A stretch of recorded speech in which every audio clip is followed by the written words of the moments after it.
it chapter by chapter, one bite at a time.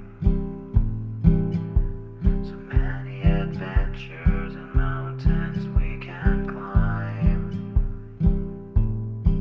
Take it word for word, line by line, one bite at a time.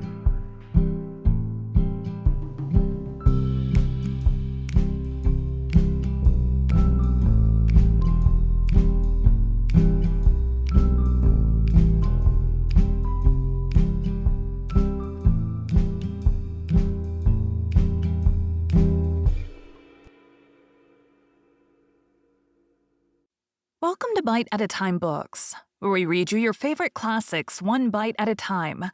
My name is Bree Carlile, and I love to read, and wanted to share my passion with listeners like you. If you want to know what's coming next and vote on upcoming books, sign up for our newsletter at biteatatimebooks.com.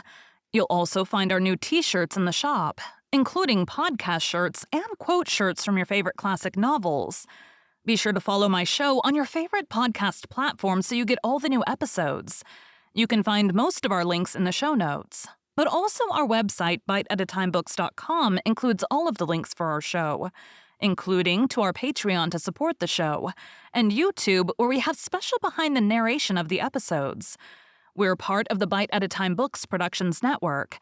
If you'd also like to hear what inspired your favorite classic authors to write their novels, and what was going on in the world at the time, check out the Bite at a Time Books Behind the Story podcast, wherever you listen to podcasts. Please note, while we try to keep the text as close to the original as possible, some words have been changed to honor the marginalized communities who've identified the words as harmful, and to stay in alignment with Bite at a Time Books' brand values. Today we'll be continuing 20,000 Leagues Under the Sea by Jules Verne. Chapter 2. A Novel Proposal of Captain Nemo's. On the 28th of February, when at noon the Nautilus came to the surface of the sea in 9 degrees 4 minutes north latitude, there was land in sight about 8 miles to westward. The first thing I noticed was a range of mountains about 2,000 feet high, the shapes of which were most capricious. On taking the bearings, I knew that we were nearing the island of Ceylon, the pearl which hangs from the lobe of the Indian peninsula. Captain Nemo and his second appeared at this moment. The captain glanced at the map, then turning to me said, "The island of Ceylon, noted for its pearl fisheries. Would you like to visit one of them, Monsieur Aronnax?" "Certainly, Captain." "Well, the thing is easy. Though if we see the fisheries, we shall not see the fishermen. The annual exportation has not yet begun. Never mind, I give orders to make for the Gulf of Mannar, where we shall arrive in the night." The captain said something to his second, who immediately went out. Soon the Nautilus returned to her native element, and the manometer showed that she was about 30 feet deep. "Well, sir," said Captain Nemo, "you and your companion shall visit the bank of Mannar, and if by chance some fisherman should be there, we shall see him at work." "Agreed, Captain." "By the by, Monsieur Aronnax, you are not afraid of sharks?" "Sharks?" exclaimed I. This question seemed a very hard one. "Well," continued Captain Nemo, "I admit, Captain, that I am not yet very familiar with that kind of fish." "We are accustomed to them," replied Captain Nemo, "and in time you will be too. However, we shall be armed, and on the road we may be able to hunt some of the tribe. It is interesting, so till tomorrow, sir, and early." This said in a careless tone. Captain Nemo left the saloon. "Now, if you were invited to hunt the bear in the mountains of Switzerland, what would you say?" "Very well. Tomorrow we will go and hunt the bear." "If you were asked to hunt the lion in the plains of Atlas, or the tiger in the Indian jungles, what would you say?" It seems we're going to hunt the tiger or the lion." "But when you are invited to hunt the shark in its natural element, you would perhaps reflect before accepting the invitation." As for myself, I passed my hand over my forehead, on which stood large drops of cold perspiration. "Let us reflect," said I, "and take our time. Hunting otters in submarine forests, as we did in the island of Crespo, will pass. But going up and down at the bottom of the sea, where one is almost certain to meet sharks, is quite another thing. I know well that in certain countries, particularly in the Andaman Islands, the Negroes never hesitate to attack them with a dagger in one hand and a running noose in the other. But I also know that few who affront those creatures ever return alive. However, I am not a Negro, and if I were, I think a little hesitation in this case would not be ill-timed. At this moment, Conseil and the Canadian entered, quite composed and even joyous. They knew not what awaited them. "Faith, sir," said Ned Land, "ere Captain Nemo, the devil take him, has just made us a very pleasant offer." "Ah," said I. "You know?" "If agreeable to you, sir," interrupted Conseil, "the commander of the Nautilus has invited us to visit the magnificent Ceylon fisheries tomorrow in your company. He did it kindly and behaved like a real gentleman." "He said nothing more?" "Nothing more, sir, except that he'd already spoken to you of this little walk." "Sir," said Conseil, "would you give us some details of the pearl fishery?" "As to the fishing itself," I asked, "or the incidents which—" "On the fishing," replied the Canadian, "before entering upon the ground, it is as well to know something about it." "Very well. Sit down, my friends, and I will teach you." Ned and Conseil seated themselves on an ottoman, and the first thing the Canadian asked was, "Sir, what is a pearl?" "My worthy Ned," I answered, "to the poet, a pearl is a tear of the sea.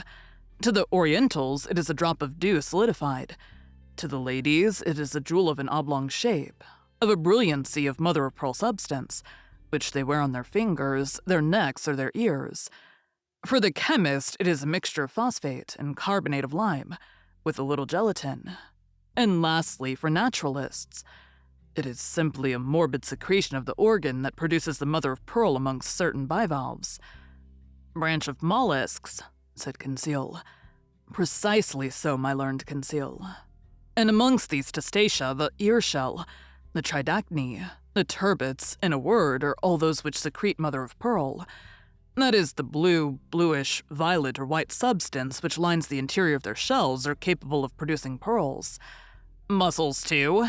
asked the Canadian.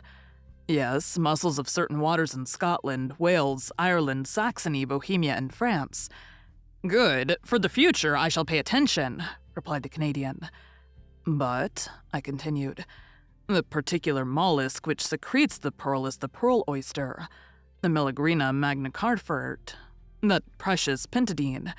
The pearl is nothing but a nacreous formation, deposited in a globular form, either adhering to the oyster shell or buried in the folds of the creature.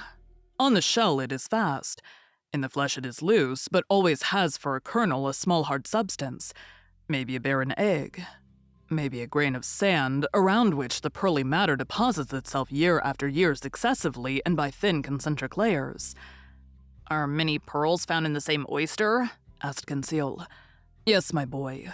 Some are a perfect casket.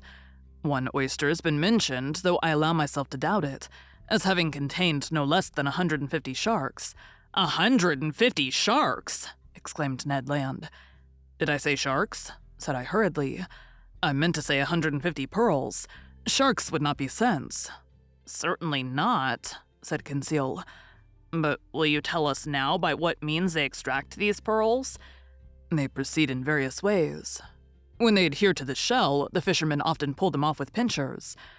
But the most common way is to lay the oyster on mats of the seaweed which covers the banks. Thus they die in the open air, and at the end of 10 days they are in a forward state of decomposition.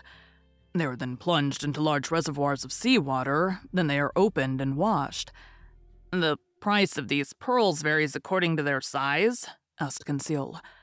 "Not only according to their size," I answered, "but also according to their shape, their water, that is, their color, and their luster, that is, that bright and diapered sparkle which makes them so charming to the eye. The most beautiful are called virgin pearls or paragons. They are formed alone in the tissue of the mollusk, are white, often opaque, and sometimes have the transparency of an opal. They are generally round or oval. The round are made into bracelets, the oval into pendants, and being more precious are sold singly. Those adhering to the shell of the oyster are more irregular in shape and are sold by weight. Lastly, in a lower order, class those small pearls known under the name of seed pearls. They are sold by measure and are especially used in embroidery for church ornaments. But, said Conseil, is this pearl fishery dangerous? No, answered Quickly, particularly if certain precautions are taken. What does one risk in such a calling? Said Ned Land. The swallowing of some mouthfuls of seawater? As you say, Ned. By the by, said I, trying to take Captain Nemo's careless tone, are you afraid of sharks, brave Ned? I, replied the Canadian, a harpooner by profession. It is my trade to make light of them. But, said I, it is not a question of fishing for them with an iron swivel, hoisting them into the vessel, cutting off their tails with the blow of a chopper, ripping them up and throwing their heart into the sea. Then it is a question of... Precisely. In the water? In the water. Faith, with a good harpoon, you know, sir, these sharks are ill-fashioned beasts. They turn on their bellies to seize you, and in that time... Ned Land had a way of saying seize which made my blood run cold. Well, and you, Conseil, what do you think of sharks? Me, said Conseil. I'll be frank, sir. So much the better, thought I. If you, sir, mean to face the sharks, I do not see why your faithful servant should not face them with you. Thank you for joining Bite at a Time Books today, while we read a bite of one of your favorite classics. Again, my name is Bree Carlile, and I hope you come back tomorrow for the next bite of 20,000 Leagues Under the Sea. Don't forget to sign up for our newsletter at biteatatimebooks.com and check out the shop. You can check out the show notes or our website, biteatatimebooks.com, for the rest of the links for our show. We'd love to hear from you on social media as well.